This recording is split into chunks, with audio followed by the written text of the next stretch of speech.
Hello, welcome to Hamtramck Public Television Channel 19. I'm Kamal Rahman. Our today's show, we have Hamtramck Mayor Amer Ghalib, Dr. Amer Ghalib. He's our guest today. And we'll be asking him, he's completing his term next month. And we'll be asking him about his experience and everything that happened within the last 4 years. Maybe you can give us an idea of what happened, what you have accomplished. Welcome to the show. Thank you, Mr. Kamal, and thanks to Greg for arranging for this interview and having us in the library. So you're approaching last month of your term, 4-year term, and I know you decided not to run for different reasons. So tell us about your experience of your term, and then how do you feel about your journey that it brought you this far? Well, thanks again for having me today.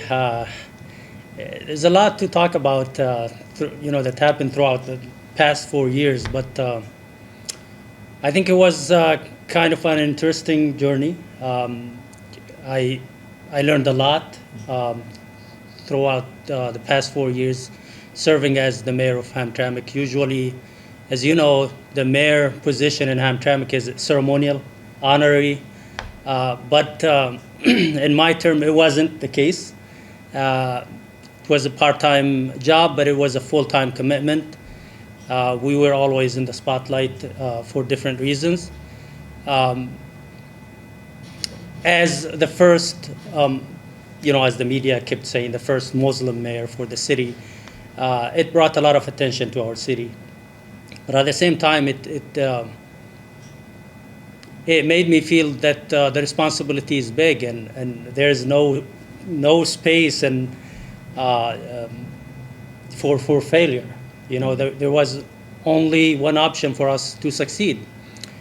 And I think there were so many challenges from day one.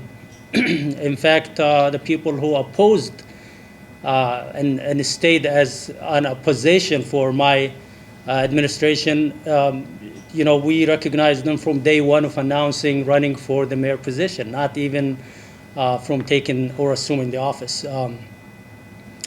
I can say that there was not a lot of support from the former power structure. I can say it clearly now. Although I tried to work with them, I tried to bring the community together. To the point where I appointed the former mayor as part of the DDA, as you know. There were some issues, controversial issues, that were weaponized against us, against me as the mayor, to set me up for failure. We faced those issues with, wisdom and according to the law. And you could say that things that brought negative publicity to the city, for example, the issue with the controversial issue of the pride flag, it was brought up by some people who were part of the former administration. A few months ago, we won the lawsuit, which proved that we were right. We didn't do anything that was unconstitutional. The federal court ruled that we did everything the right way, and our decision was constitutional, and it did not violate the law, and it did not discriminate against anyone. So that's one example.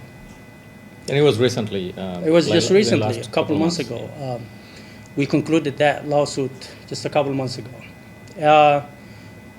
I think, I took the office just in brief summary when the budget was in a big deficit, multi-million dollars deficit in 2021. Significant turning points that happened from the first months where so many key positions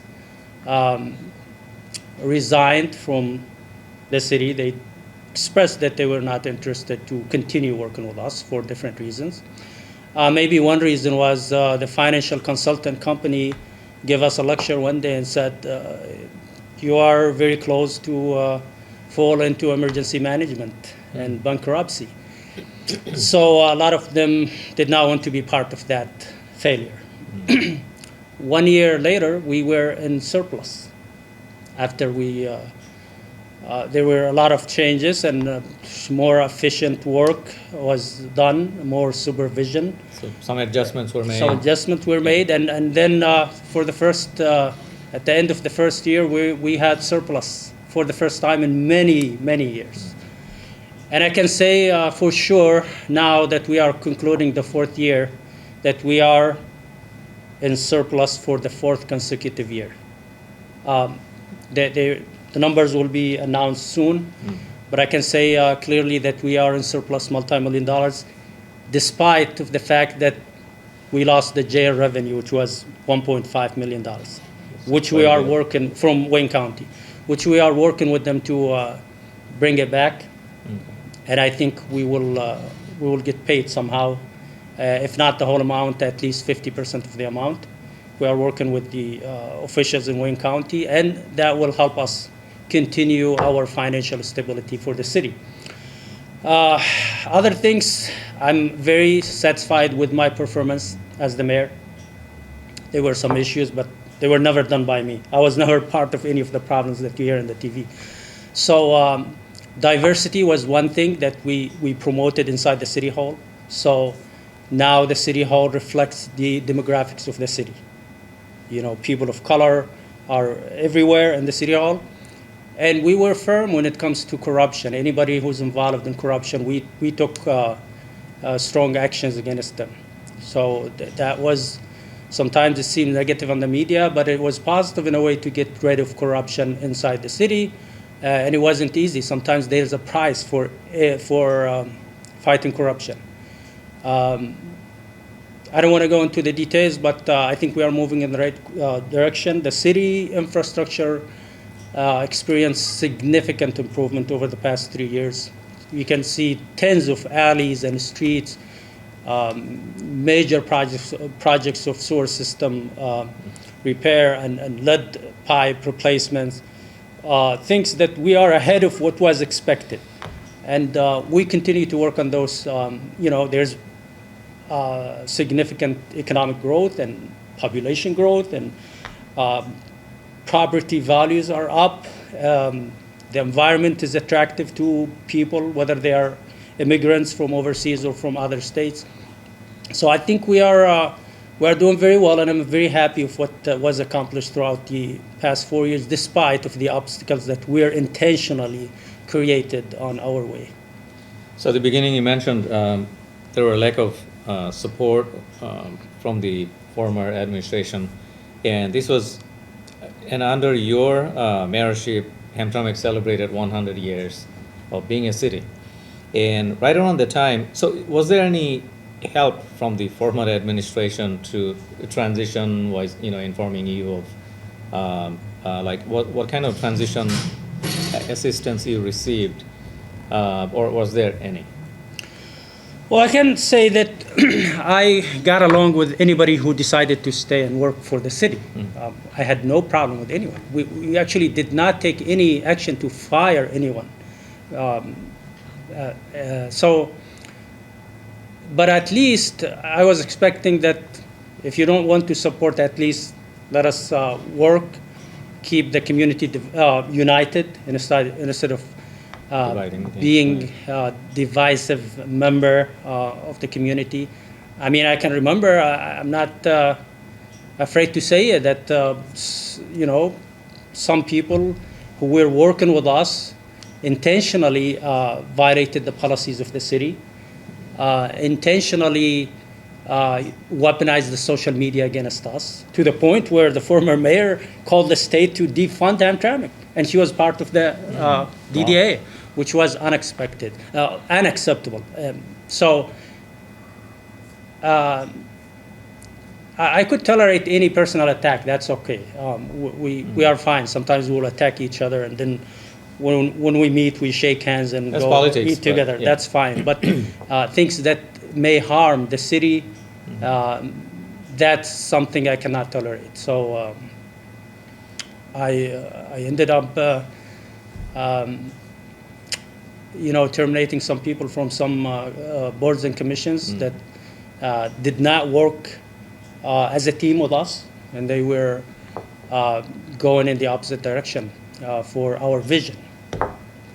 Yes, and so as part of the being diverse, you also kept a lot of their board members on different boards, former the mayor's appointees.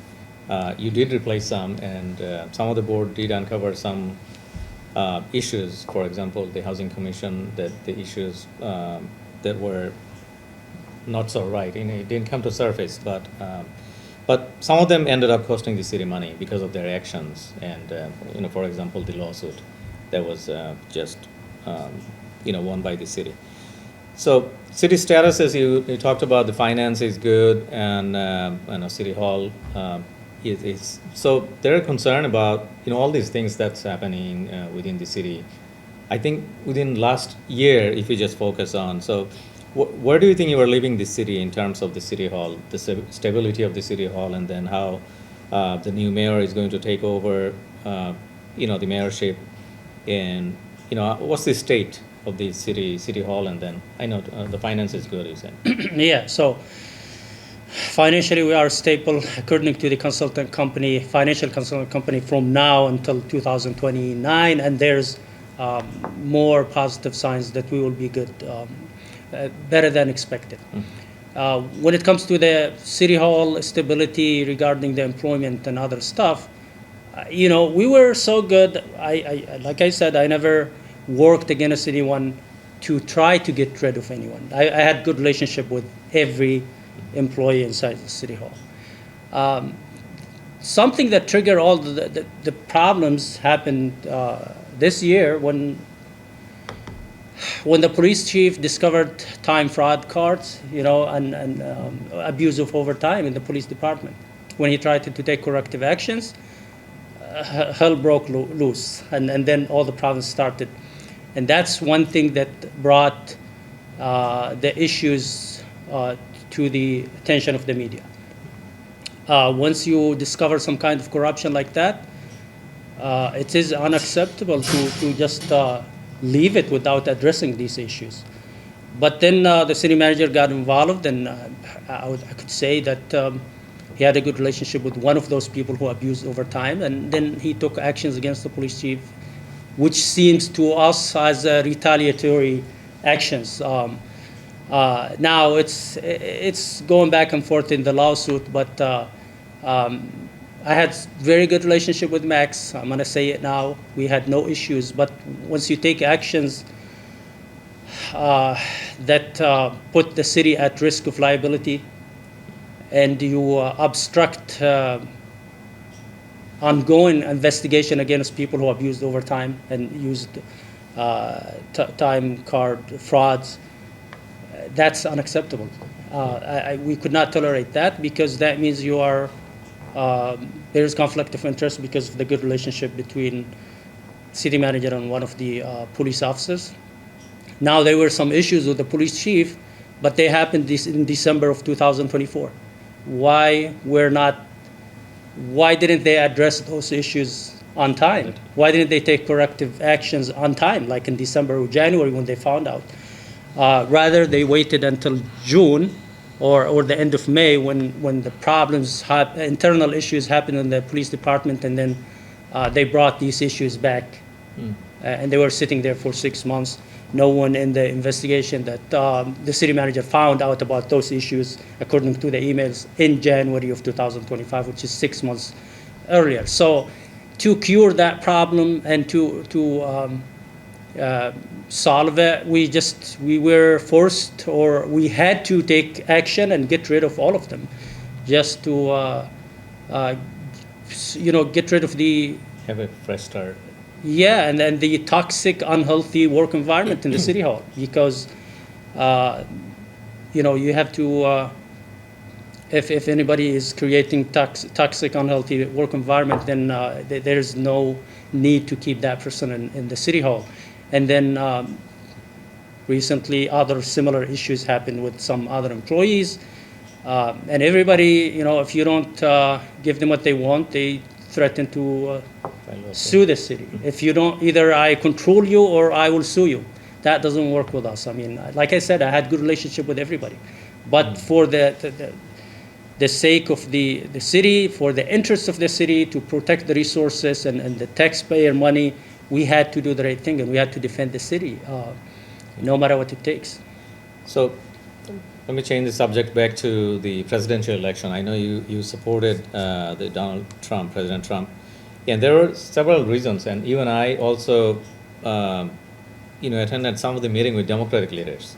Because I'm trying to address the issue of why did you support somebody being a Democratic city, and we went to see one of the congressmen, and then he threatened to withdraw funds from the city if city and he blamed the city didn't vote for him, and he did, and at the end he Congressman Sweetened that costing city money at the end, and also. Do you feel the Democratic Party did not stand behind you when you were, they kind of abandoned you? Republican Party reached out to you and wanted your support. They made you feel valuable, while the even governor came to the city and did not even acknowledge that they're coming to you. So you want to clarify some of the things that, people think that, okay, you did things for personal benefit, but you did it to make a statement, number one, which you did in a big way, that unified vote does matter, and then also that our voices need to be heard, and then anything to help the city, and that was the main purpose. Anything that will help the city to move forward and bring help to the city, right?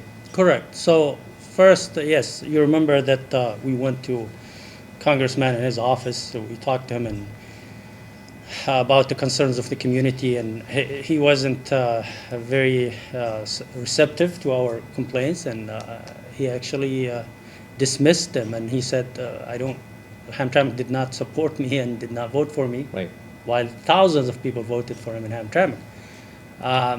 So that was one issue. Our concerns at that time was how to stop the war in the Middle East. We were very vocal. Our city was one of the first cities to pass a resolution to ask for ceasefire.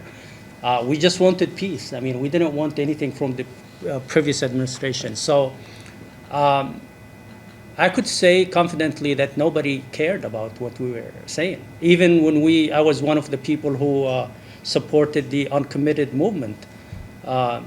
And that uncommitted movement recruited more than 100,000 people in the primary election. And after that, they were denied even to speak in the Democratic National Conference or Convention. And then nobody from the Democratic leadership reached out to us or to them to try to talk to them and address their concerns. And so one way, the other side took advantage of that and reached out to us. It was never personal. Who's serving now as the senior advisor for the president, reached out to me, Mas'ud Bolos. He reached out to me and he said, we need your support.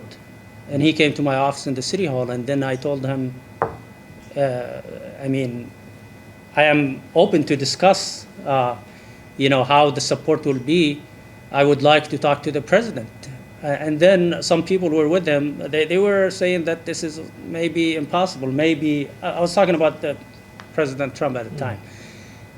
Some people suggested that they can send one of his team or one of his sons. I had multiple meetings with Republican leaders, and I said, no, let's talk to the president himself and see if he would if he's serious about address our concerns. Sure. And so I was surprised that the president called me for the first meeting in Flint.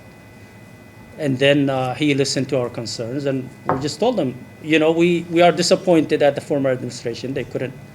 They didn't listen to us, and they are not doing anything to address the situation in the Middle East. We have hope that you can do something different as the president. And he kept promising us that it will be a priority for him to bring peace. So we just, that was the first time. Then the second time, it was not arranged, but he called and asked to meet me in Warren for the second time. And we met again. And we kept talking about, what our community needs. And then after the third meeting, one of his team called me and said, the president respects you so much because you never asked for anything for yourself. You keep talking about your community and about the war, and that's all you need. I was like, that's all I need. I'm not asking for anything personal. So that and other things that you mentioned, that to disrespect the leadership of this city as an elected official, for example, the governor or other people, to visit my city twice without letting me know, or meeting with random people in the city is something disrespectful. That means you don't care about us. Especially attending a program. Exactly, attending a program without letting me know, thinking that I am someone that you don't want to appear with or to take a picture with because they consider me controversial. That was also disrespectful, not to me personally, but to the community. And especially they needed police protection from you. Exactly. From the city's police protection. It's not that they're coming to the city and it's an official visit, that they're coming for an official duty and then they need city police protection. And that's when we found out that she's coming. True, right? Yeah. Yes. Not to talk about the details because there was a Juneteenth official event that I was part of, and they came to another event that was arranged for the first time in the city that we didn't know about. So that was one thing that showed disrespect to the community, not just to the mayor of the city. And they thought that maybe we are a small city, we are not very influential, we cannot make a difference. Maybe that's what they were thinking, and maybe they thought about us as just numbers that are historically on their side, and we can't do anything. But again, I did what I did in hope for a positive change, not for anything personal. And people may say, okay, what have you noticed so far from the current administration? I think we saw that some serious efforts to bring peace in the Middle East. That's one thing that we care about. For the community, I think we are expecting some positive things to come to our community. Yes, it hasn't happened throughout the past few months, but remember, we supported Biden, and in his last year of administration, he disappointed us the most. So we're still in the beginning, and I think, personally, I asked for hundreds of millions of dollars as federal aid for the city, and the president designated a special assistant to work on this project for Hamtramck City. So I am expecting that we will get some positive things for our community, and I will continue to follow up to get those funds and resources that we asked for, even after I leave the office, which is going to be soon. So I expect that we will benefit from what we did. And the people are the decision makers here in Hamtramck. I keep telling people I am the mayor, and the people tell me what to do. So the people were part of my decision when we decided to support President Trump. Not saying all of them, but I could say that a lot of them, because this city historically is a Democrat stronghold.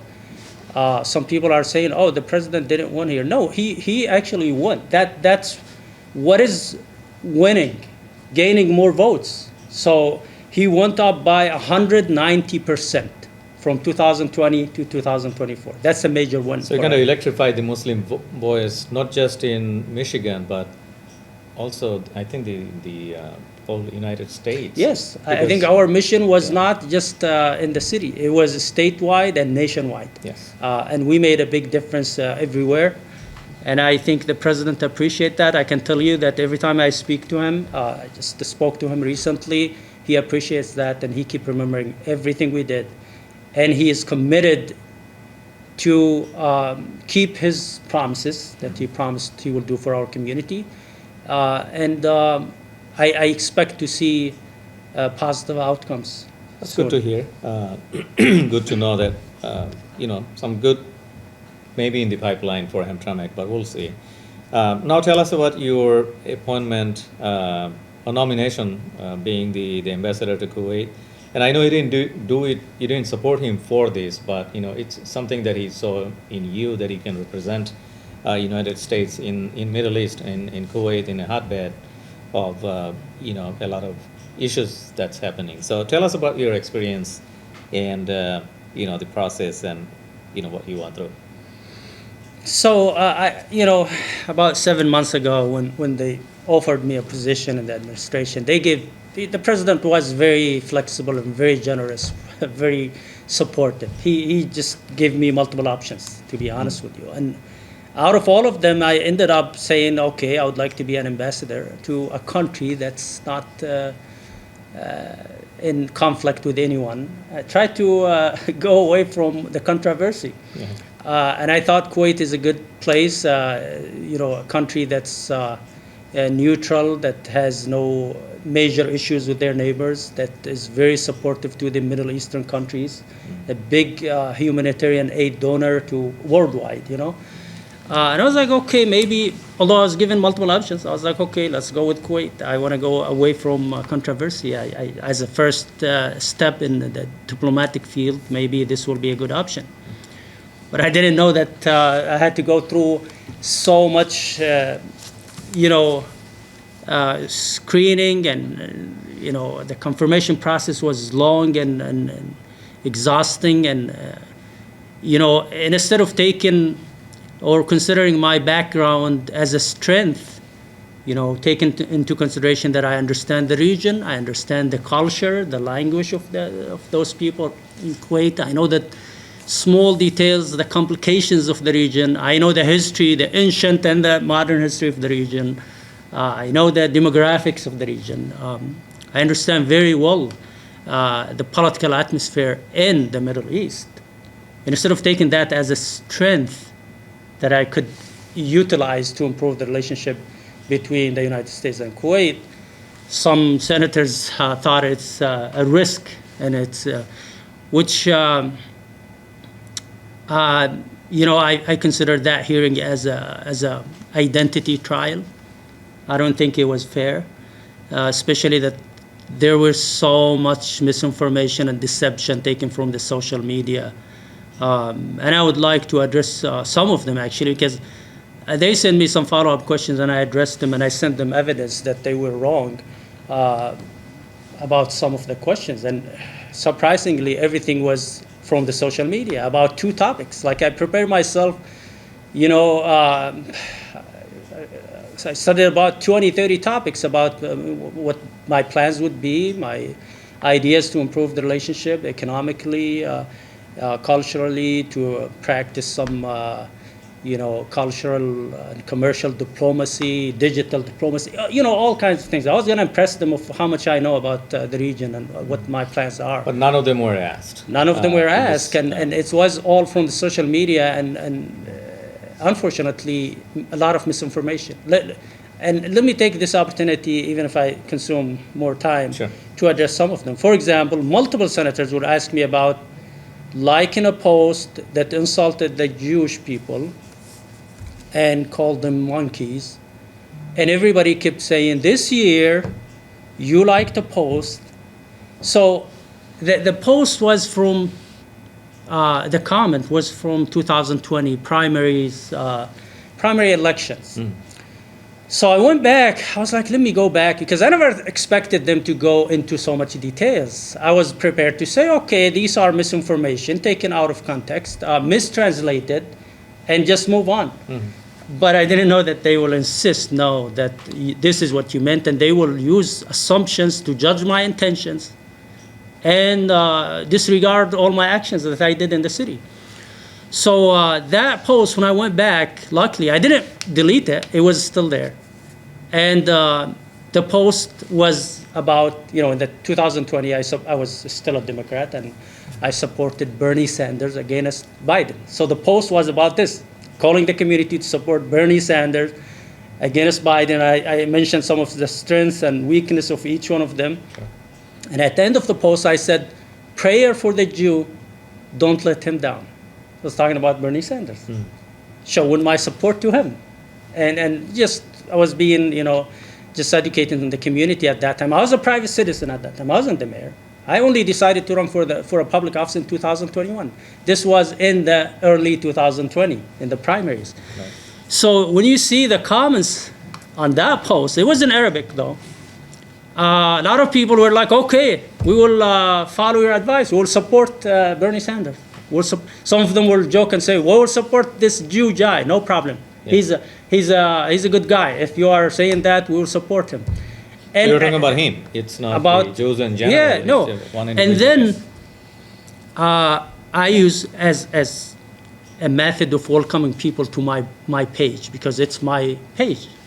And this is my post. So people will come and comment under my post. As a method of recognizing, reading their comments, I always used to click, okay, click like, because there is no dislike. There was no dislike at that time. Whether it's negative or positive, just to recognize or acknowledge reading his comment. And then there's this guy who is actually mentally challenged. I know him in person. And if you don't respond to him, he make a fuss and he will cuss you. He wrote the first comment, are they paying money for us? We will vote for them. He's talking about the two candidates that I'm talking about, Bernie Sanders and Biden. Whoever paying money, we will vote for him, because we already tried Trump and Abdul Rabbu, who was the president of Yemen at that time, and they both hit us so hard.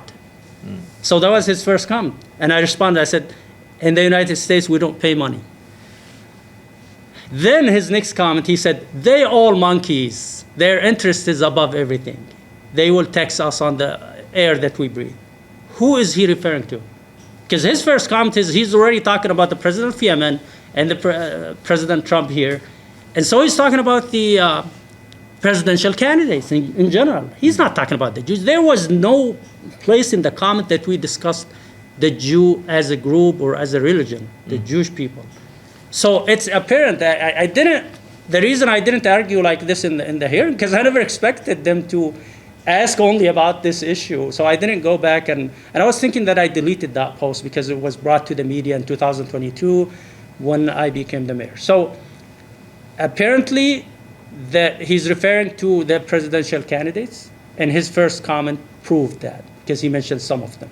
There was no talk about the Jews as a group in those comments. So that's one thing. Right. And then when you see all the comments there, I used to always click like on all of them. That's one thing. Another thing, when they held me responsible for what one of our commissioners in the Planning Commission, who's Nasser Hussain, wrote, something that I don't agree with, something that they consider anti-Semitic. And they said, why didn't you discipline him? Well, a lot of people, including the former mayor, she used to write negative things on the social media about me personally. One time she shared a post that called me a terrorist. I didn't fire her for that. I only fired her for when she asked to defund the city and she started working against the city from within. Yeah. So this guy, anybody, they said you did not criticize or comment on his post, and you didn't say anything to the media. Well, I went back to the conversation between me and the editor of Hamtramck Review, and I found that he posted the first two sentences from my response and neglected the rest of my response. So pick and choose what they liked. So they asked me to clarify. They sent me follow-up questions, and I printed that conversation between me and him, because it included, in part of it, that his statement does not represent the city or the mayor. And if you want to know our stance about anti-Semitism, please go back to our resolution that we passed last year to condemn anti-Semitism. These two sentences, he did not post them on the article. So based on the article he wrote, they thought that I didn't address the issue. So I printed that conversation between us. I sent it to them. They got the fact, and I told them, if you decide to reject me, please do it based on facts, not based on deception or misinformation, because this is going to be a shameful point on the history of the United States. But then, after discussing with the family and with the president in a couple of phone calls, There would be some updates about this. I just This is still think ongoing. it is still ongoing, but I think the president will announce the update soon. Okay. It's going to be good news for us, for me personally, and for the community. But I consider that hearing an identity trial. It wasn't fair. Nothing was asked about my mission as an ambassador to Kuwait. And all the questions were based on deception and misinformation. And based on the follow-up questions I clarified to them, I sent the evidence that they were wrong. And as I explained now, but this is for history. I'm not explaining so they can change their mind. I don't mind. I just want to make it clear for people that it wasn't fair. It wasn't a fair hearing at all. So you feel that, and that will be the last part of the question on this, that you feel that if you were appointed ambassador or they nominate is approved, then you can represent United States without any prejudice and for the best interest of the United States and then for peace in that area. You are fully committed to that. True. I think it was a good opportunity for someone who grew up in that region of the world and It's a strength understand. for the United States. Yes, and, yeah.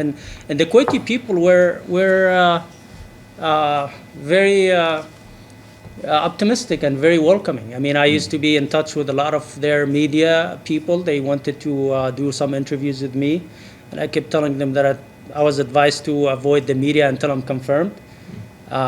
So they were happy, despite of the issue that they brought some stuff like Saddam Hussein and other issues, which I wrote things that had to do with Iran at that time. But at one point they missed also that the United States at one point cheered Saddam Hussein. And Kuwait as well. They are trying to blame you for cheering him or calling him a murderer. But United States, he was a great leader in the Middle East for them, right? For both Republicans and Democrats, because they used him.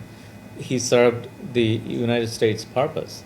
So you are not wrong saying that, because you were pointing out something because what he did or he died for his country, whatever the context was. But U.S. was supporting him at one point. U.S. and Kuwait and all the Gulf states supported him against Iran. Yes.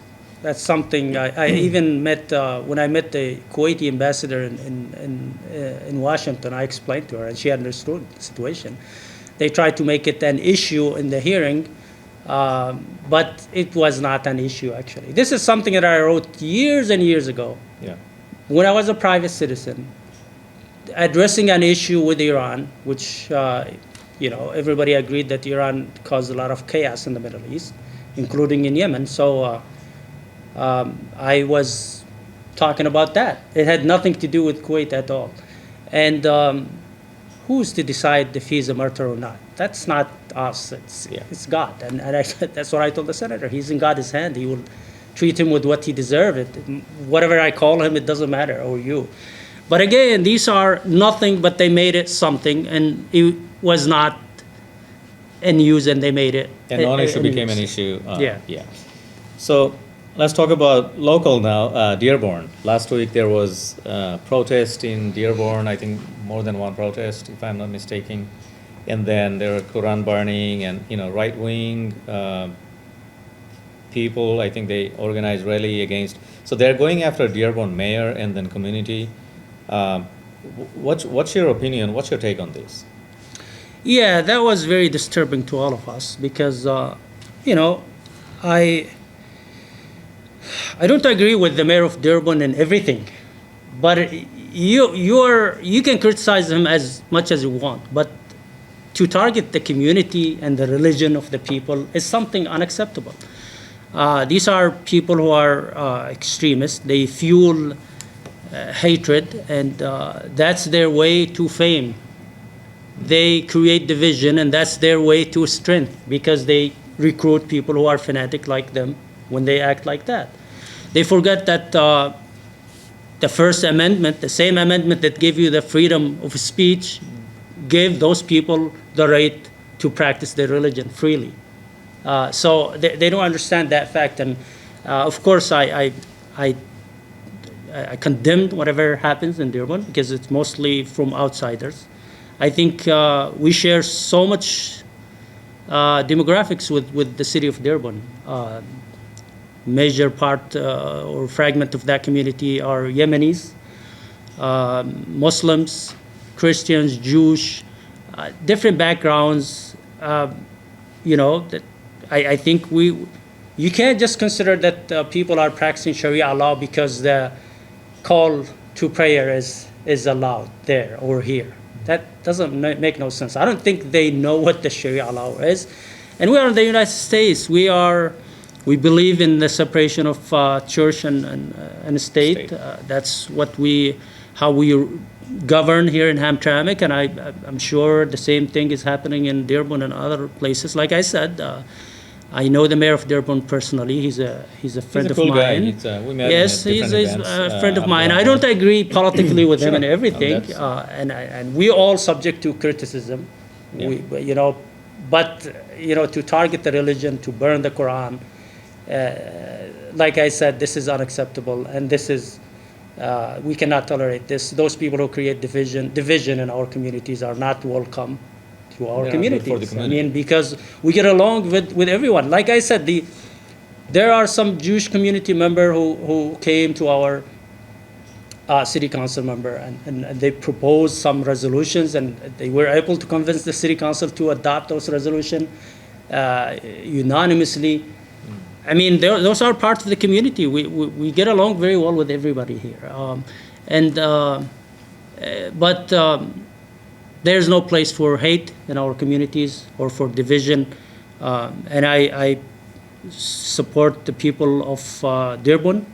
I support our community. I call for unity, and those are not the people we supported, by the way, in the presidential election. That's not the type of people we supported. We supported some good people who reached out to us. Some of them came to my city and apologized about things they did wrong in the past, or they said wrong about Islam, including, I will be specific, General Flynn. He's the one, he came in 2023 and with some attorneys with him, and some of them spoke to the community and said, we never associated with Muslim people. And one of them said, I apologized about my past, about everything I said in the past about Islam. Another example, Tudor Dixon, the lady who's well-known, governor candidate. She came to Hamtramck, and she was a victim of the mainstream media in the past, and she said something negative about the hijab. She came to Hamtramck and she apologized publicly. It's recorded. So those are a positive impact. Yes, and communication with them solve the issues. But the extremist people who come, they are so ignorant about the community and about the culture and about the religion, and they come to just instigate violence and divide the community. We don't support those people, and we cannot tolerate having them in our community to bring violence and division. So next question that I was going to ask, why do you think so many people, they feel so comfortable burning Quran and being very easygoing about being Islamophobe? They don't feel bad about it at all, as if this is something to celebrate. Why do you think that's happening? Is this because of what's being taught at school or media, or I don't know. Because you've been talking to a lot of people, a lot of communities, and so what's your take on this? I think, like I said, those people are extremists. They just they use this as a method of mobilizing people or for personal gains, because there is other people like them. They wanna, and like I said, this is their way to becoming famous. And to gaining some popularity. They claim this is a freedom of speech, but they forget that the same amendment also protected the right to practice your religion freely. And no matter if you don't like it, that's your issue, but it's guaranteed in the First Amendment. So Those people, they exist everywhere. We will fight that hate with love and the division with unity, and just deal with the wise people who are, and promote diversity, tolerance, coexistence. This is what we call for. These are the values that we support, and we will advocate for them. I'm sure we cannot change the behavior of people, but we call those people to come and talk to us, discuss things with us, and a lot of them will change their mind because they are misled by the media, by the mainstream media, and they are victims of ignorance, misinformation. So I think we can. I call anybody who has misunderstanding about Islam and about our culture to come and talk to us, and we will clarify a lot of things to them. And like I said, look at one example. President Trump, when he came and met us, he is speaking positively about the Muslims since then. For the first time, an American president thanked the Arab and Muslims in his victory speech. And every time we meet, he thanked the community for their support. He keeps saying that he met great people, and his speech tone changed. Or even after meeting with Mamdani, the New York Exactly. mayor-elect. There is significant came back a different person on the whole. Right. Yeah. There's significant disagreements between them, but I could tell you that President Trump is very flexible, and he has a big heart. When he listens to people, he will I think listen, and he will, he will change his mind about things. He will, he will admit that if he was wrong in the past. Right. For example, he called me after the hearing, and he told me, so they had some nasty post about you in the past. I was like, it wasn't nasty. They just made it sound like it's nasty. He was like, don't worry, we all have issues in the past, but don't worry, we'll take care of that. So he's very understanding. He is very understanding. And I can tell you one thing that's consistent about President Trump and his relationship with me. He's very supportive. He's very loyal. He listens, and he's very receptive to everything I tell him. And so hopefully we can use that line of communication with the White House to serve our community. And I'm sure that we will hear some good news soon. Let's talk about Hamtramck again. Recent election. So the election happened, and also let's talk about the controversial side first. Lots of lawsuits going back and forth, and then residency issue, and then ballot harvesting. So ballot harvesting seems to be the bigger issue in this case because the election was so close. I mean, right down to 6 votes. So what's your take on the the absentee ballot issue that's happening, and how can we prevent it so that people can actually vote for people that they want? So I think we can. It will involve a lot of things, including educating the community about the issue of the right way to vote and to handle your absentee ballots, and educate them not to hand it to anybody else other than a family member if they have to. So that's something that we need to launch a campaign to educate the community, because a lot of them are immigrants, even though they are American citizens, but they don't understand the process very well. So that's one thing. Second thing, I call the community to push some educated, highly qualified people to run for public offices. This is the only way we can convince the people to vote for highly qualified people. One reason I decided to run in 2021, and I never thought that I would run for a public office, is because I was tired of seeing the same people running over and over for public offices with no significant improvement in the city and public services and other stuff. So I decided to run, and I knew that it will cost me a lot, knowing that it requires a lot of commitment, a lot of time. You will have to give up your plans, personal and family plans. You will have to give to reduce your work hours in your paying job so you can succeed in this job. So I think finding the right people to run for public offices, people with integrity and commitment to serve the community, not to run for personal or self-service. So these are things that we should work on. And then, it's very difficult to prove, who is doing what. But there are lawsuits, like you said, by one of the candidates against the other.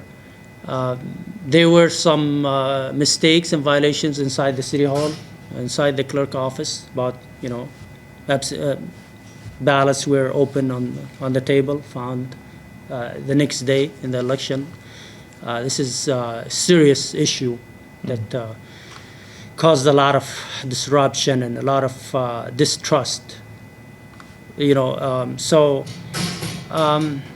I think that I support, if we have the autonomy to take decision about this, I support, to make the election in Hamtramck just, vote In-person voting. in-person voting. If it's possible, I think that will eliminate a lot of if this you really controversy. care about the person you support, you will have time, 15, 20 Sure. minutes to go and vote, because we need to support the right people, the right candidates.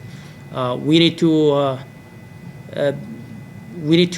get rid of any violations that's happening in the city. And I support the government to take actions. If there are evidence in their hand against anybody, we are not going to defend corruption. Take action against Yes, we support. If the government has solid evidence against anyone who's committing ballot harvesting, they can take action. We are not going to defend anybody who is doing the wrong thing. But at the same time, we are not going to take responsibility or accountability on other people's action, because the media has been weaponized against us as a community, and that's not something we appreciate, because I'm not responsible for any mistake done by an employee inside the city hall.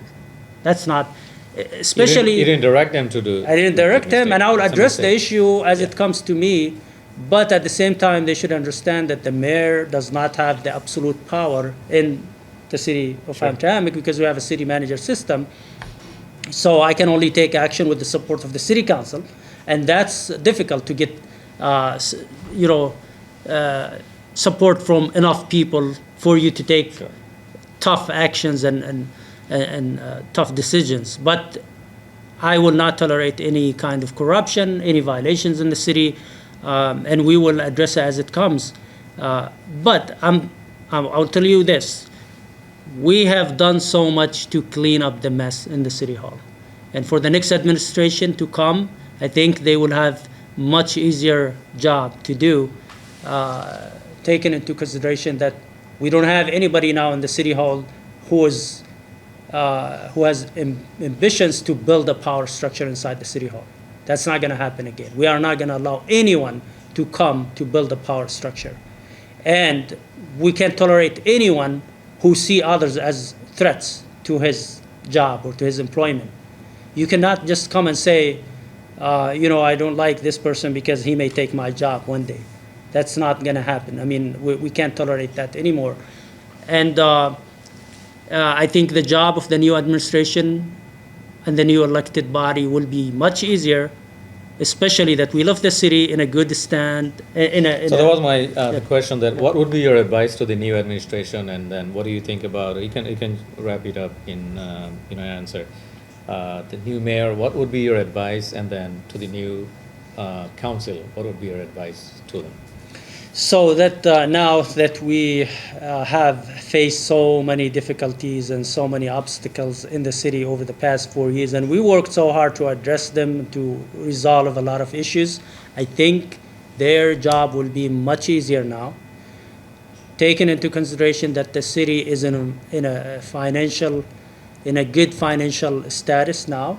There is financial stability, there is surplus in our budget.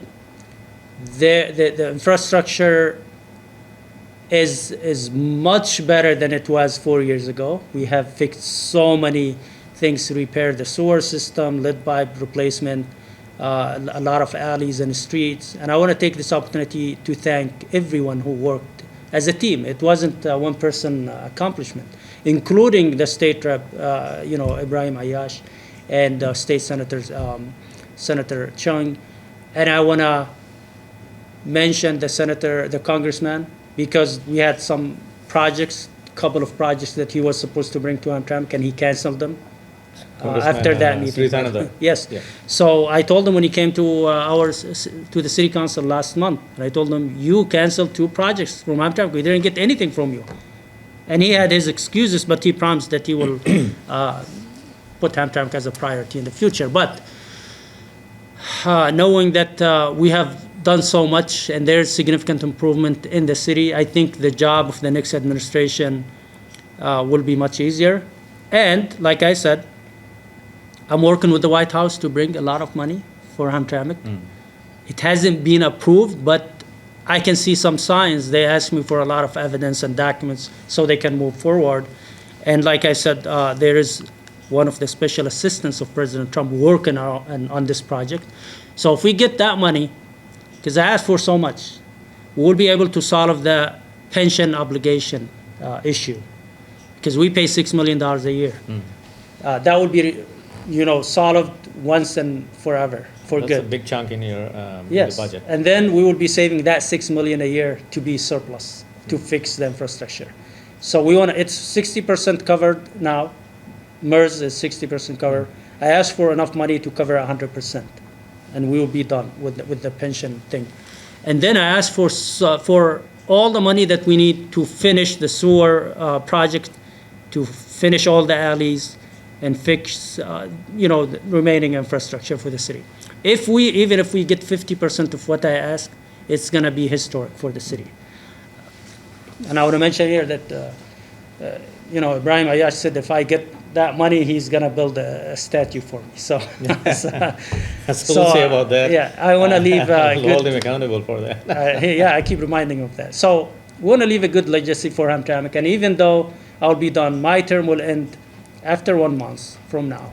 But I will continue to utilize my relationships, my skills, my everything to serve our community and to put the interest of our community as a priority for me. So I expect to hold an important role with the administration, and so I will keep Hamtramck, the interest of our people as a priority for me, because without their support, I wouldn't be where I am today. Sure. So my advice is they are in a good shape. They should work together as a team. They should learn from mistakes of the past, and they should take advantage of the good situation that they will be in to improve the city, to serve the people in Hamtramck, and to just make our city a better city, which is already a good city to live in, but we want to make it even better. Sure.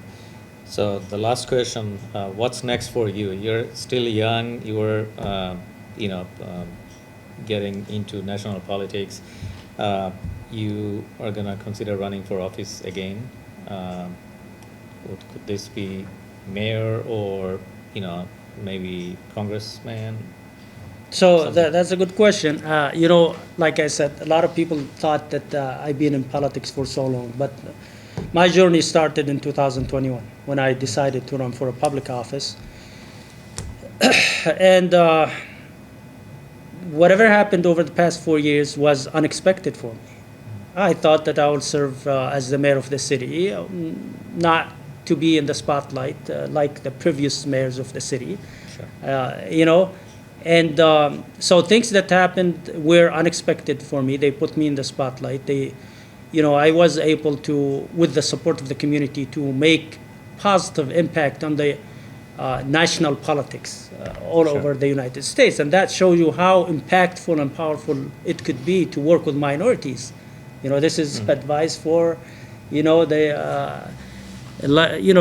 both parties to take advantage of this and to learn from their mistakes in the past. But for me, I know that there are powerful interest groups that are trying to end my political career. It's obvious. I mean, so I can assure you that even after the Senate confirmation hearing, that I came out stronger. I didn't lose the respect and support of my community. That was one of the goals of those people, to destroy my relationship with my community, which didn't happen. As long as I have that support of the community, my political career will continue in the future. And yes, I will have the honor to serve our country from any place the president will decide. It's an honor to serve the whole United States, to serve the country on the national level. And I think that's my next step for now. And after that, I will decide. But yes, no one can end my political career. I will come back to serve the community. For now, I prefer to serve the country at the national level. But in the future, I will think about it, either to continue serving the whole country or to come back and serve our community. This is where I started, and this will be my go-to if I have to come and serve the community, and it's an honor to serve anywhere. Well, Mayor Ghalib, thank you very much for your time and sharing with us your experience and your views.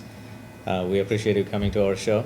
Thank you, and thanks, Greg, for having us on your show.